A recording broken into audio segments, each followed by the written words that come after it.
Hi everyone, today we're going to look at section 10.3 and we're going to break it up into a few parts. So today we'll focus on part 1, which is geometric sequences.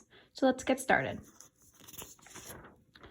What is a geometric sequence? So a geometric sequence is a sequence in which each term after the first is found by multiplying the previous term by a constant that we refer to as the common ratio. Okay, so again, the difference between arithmetic and a geometric sequence is that we find it by multiplying each time instead of adding like before. So let's look at some examples. The first example that we have is 2, 4, 8, 16, and so on.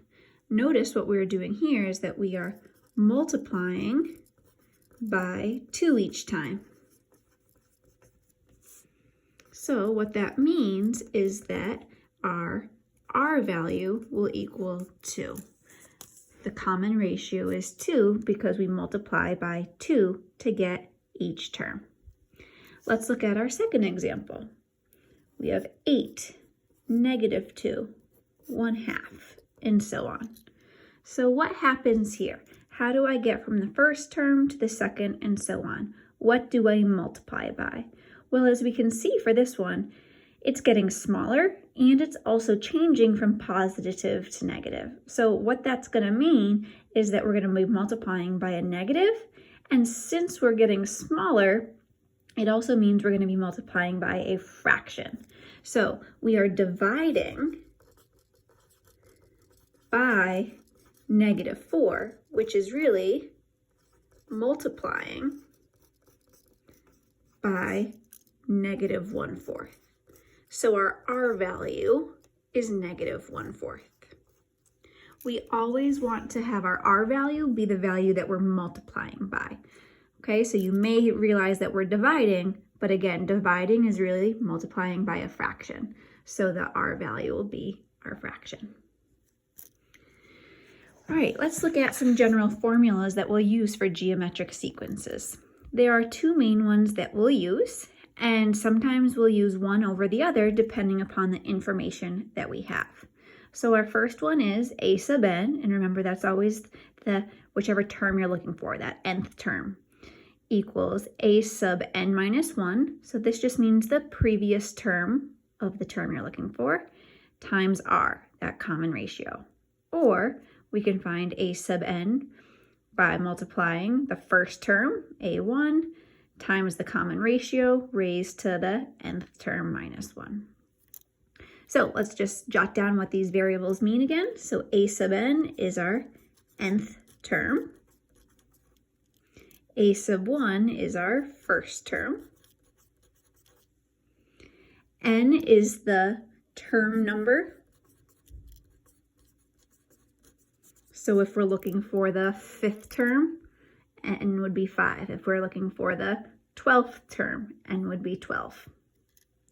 And R, remember, is our common ratio. What are we multiplying by to get each term? Okay, so again, we'll use both of these depending upon the information that we have. Okay, let's look at our sort of first example here, and our first example deals with geometric means. So remember, arithmetic means were the missing terms in a arithmetic sequence. So a geometric mean is going to be the missing terms between non-consecutive terms in a geometric sequence. So in this first one here, we want to find these two missing terms, which are our geometric means.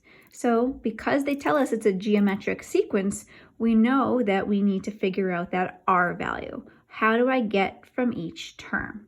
So we have the first and second term right here, and what we want to determine is what do I multiply 3 by to get my next term? So this is going to tell us what that R value is, our common ratio. So if we divide by 3,